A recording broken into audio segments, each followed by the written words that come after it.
सोचा कि जब वो गीतकार हैं, संगीतकार हैं, गायक हैं, तो क्यों ना हम उनके ही जो कार्य वो करते थे गीतकार, तो हमने योगेश गौड़ जी को विशिष्ट अवार्ड दिया है, विशिष्ट विख्यात गीतकार का।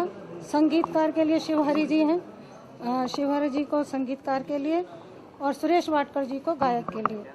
तो वो तीनों रविंद्र जैन जी की जो विद्याएं थी, उन तीनों विद्याओं को हमने अवार्ड के रूप में सामने ला रहे हैं। और अगले साल से उभरते हुए सिंगर्स को भी हम उनकी जो एक और बहुत बड़ी वो थी कि हर नए सिंगर्स को चांस देते थे, अगले साल से हम वो भी कर रहे हैं। रविंद्र जैन एकेडमी अवार्ड, ये जो दिव्या भाभी ने अभी शुरू किया है, क्योंकि ये बहुत ही सही किया उन्होंने। दादू हमेशा, वो खुद इतने महान संगीतकार, गीतकार, गायक रहे हैं, फिर भी दूसरों की बहुत इज्जत और बहुत प्रशंसा करते थे, और गुणीजनों को हमेशा वो आदर करते थे और नई प्रतिभाओं को आगे बढ़ाते थे। तो ये जो अवार्ड्स भाभी ने और दादू ने पहले सोचा होगा, ये मिलके जो चुने हैं, ये बहुत ही सही हैं। और बहुत मतलब जो गुणीजन हैं, जैसे सुरेश वाडकर जी हैं, शिवहरि जी हैं, योगेश जी हैं, ये इस अवार्ड के ज़रूर हकदार हैं। और भाभी और उनका परिवार और उनके स्टूडेंट्स मिलके जो काम कर रहे हैं, उनको मैं शुभकामनाएं देती हूँ। परफॉर्म भी करने वाले हैं?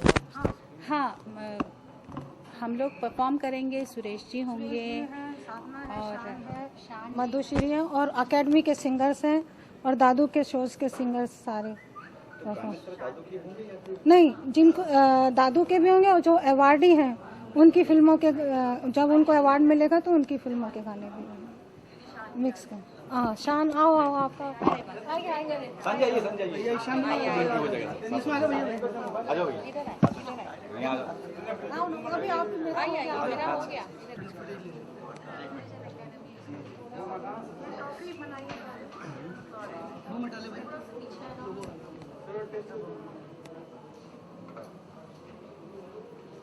चलो बैठ कर ले, बैठ कर रेडी भाई। हाँ जी, नहीं जी, ऑफ कोर्स। क्योंकि हमें पता चला है कि इस अवार्ड के जरिए नए सिंगर्स को जगह दी जाएगी, क्या समझते हैं कि रविंद्र जी की जगह कोई नया लड़का ले पाएगा, या कोई लगता है आपको कि पुराने सिंगर्स की जगह नए लड़के ले पाएंगे? क्योंकि आज का जो जिस धुन में वो गाते हैं और जो उनका जो एक दृष्टिकोण है गाने का, बिल्कुल ही मुख्तलिफ, बिल्कुल अलग है। कितनी उम्मीद है? नहीं, कोई किसी का जगह लेगा ऐसा तो कोई दावा भी नहीं किया जा रहा है। यही है कि जो नए टैलेंट है उनको एक प्रोत्साहन के तौर पे ये ट्रॉफी देगी, जो जिनमें हमेशा, जैसे मैं भी जब नया ही आया था, तो राजू ने मुझ पर भरोसा रखा, और उनके काफ़ी सारे ऐसे गाने मुझसे गवाए जो मुझे खुद हैरान मैं था कि ये मैं गा पाऊँगा भी कि नहीं। लेकिन उनकी गाइडेंस से, उनकी ट्रेनिंग से मैं तो यही मानता था, जब भी उनके लिए गाना गाने आता था, मेरे लिए वही एक शिक्षा थी, ट्रेनिंग थी। और जब भी वो मतलब कहते थे कि फिर से गाओ और एक बार गाओ, वो एक कारण देकर बताते थे कि इस वजह से फिर से करना है, इस तरह से करना है, कि यहाँ थोड़ा सा और ट्यूनफुल। कई बार कहते थे सुर तो लग रहा है लेकिन सुरीला नहीं लग रहा है। तो काफ़ी उनकी बहुत प्यारी बातें थी। कभी कभार मैं, आजकल जैसे हम लोग आते हैं हमेशा जल्दी में रहते, कहाँ जाना है पता नहीं, लेकिन तो थोड़ा सा सीखा, तो मैं कहता था कि दादाजी मैं अभी बाकी माइक में कर लूँगा। तो कहते थे कि शान थोड़ा सा गाने के साथ थोड़ा बैठ जाओ, नहीं तो गाना बैठ जाएगा। तो उनके बहुत हर मतलब प्यार से हर बात को समझाते थे। तो नहीं, बस कहने का यही चाह रहा हूँ कि जो नए सिंगर्स हैं, जिनमें पोटेंशियल है, जिन्हें शायद अगर दादू जी रहते तो ज़रूर उन्हें गवाते, तो ऐसे सिंगर को प्रोत्साहन दिया जा रहा है। ये नहीं कह रहे कि उनका कोई स्थान ले, उनका कोई जगह ले।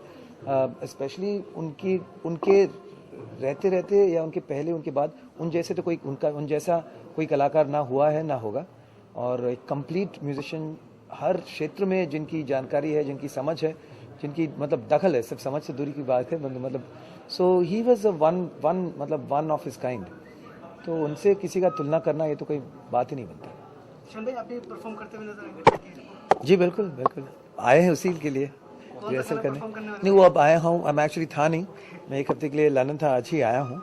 तो अभी बताएंगे। और आई थिंक ऐसा कोई गाना है जो योगेश जी को का गाना है। हाँ। और एक आपका गाना है जो विवाह का था। जी। एक विवाह ऐसा भी है। जी। क्योंकि आपने इतनी सारी बातें बताई दादू के बारे में, तो म्यूजिक के अलावा भी आप लोग अट्रैक्ट कर पाते थे? जी बिल्कुल आपकी बात बिल्कुल होती थी, बिल्कुल। हंसी मजाक होता था, जी या जी बहुत जी जी serious जी थे वो? नहीं नहीं नहीं, बहुत हंसी मजाक होता था। और हाँ बिल्कुल बिल्कुल। और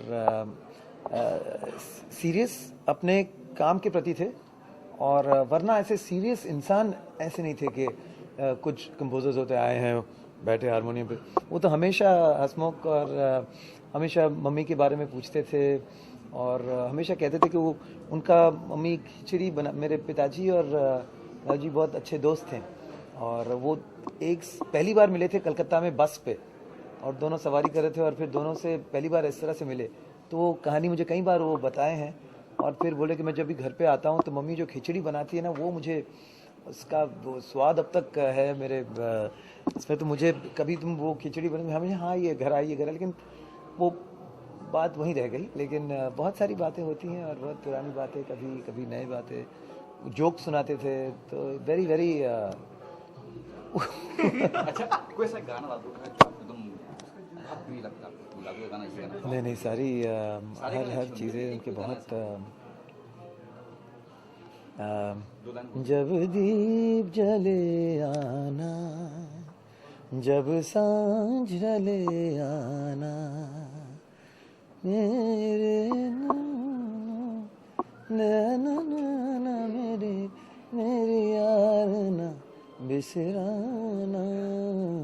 सॉरी, अचानक से आज से पहले चिरचोर के सारे गाने बहुत अच्छे थे। या फिर बहुत सारे उनके सजना है मुझे सजना के लिए, बहुत सारे उनके बहुत खूबसूरत गाने हैं। अभी कौन सा गाएं कौन सा शानी, अगर आप कोई मुझे वर्ड्स हमेशा याद नहीं रहते यार, बहुत अगर प्रॉब्लम कोई है। आप आगे प्रोजेक्ट पकड़ते हैं तो रविंद्र जी के कौन से गाने होंगे जिन्हें आप दोबारा रीट्यून करना चाहिए? कौन से गाने जो आपने गुनगुनाए, या फिर यही होंगे या कुछ और? मैं ऐसा प्रोजेक्ट करूँ ही क्यों? अगर होता है, अगर रमजान जहाँ रवींद्रनाथ टैगोर जी भी हैं, जहाँ वो खुद लिखते थे, खुद कंपोज करते थे, वहाँ हमारे रविंद्र जैन जी भी हैं, जहाँ वो खुद लिखते हैं, खुद कंपोज करते हैं और खुद ऑर्केस्ट्रेट करते हैं। मतलब पूरा उनकी जो मतलब जो वायलिन्स भी बज रही हैं या जो भी म्यूज़िक बज रहा है, वो भी सब कुछ वो खुद और मतलब लिखते थे। तो ये ना सर, ये था कि कोई और उनके लिए गाना म्यूज़िक बनाता था, वो भी वो खुद ही करते थे। तो उनकी चीज़ को हम बस सुनते हैं, अगर हिम्मत हुआ तो गाते हैं, उसको रिक्रिएट करने की कोई ज़रूरत नहीं है।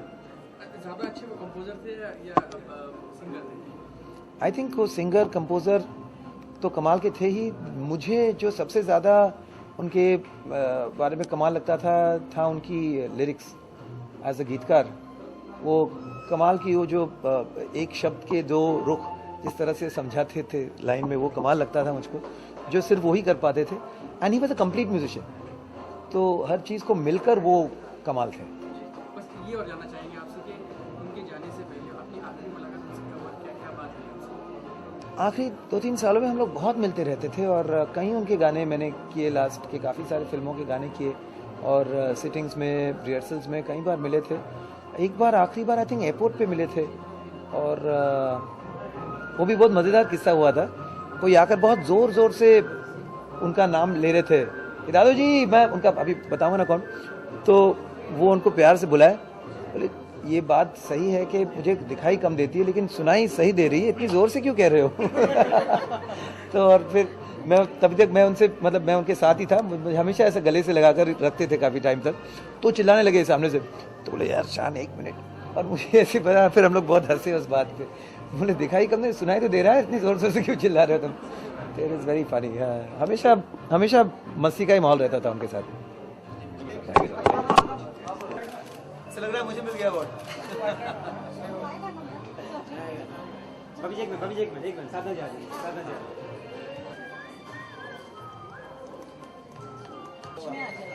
बीच में आ जाइए।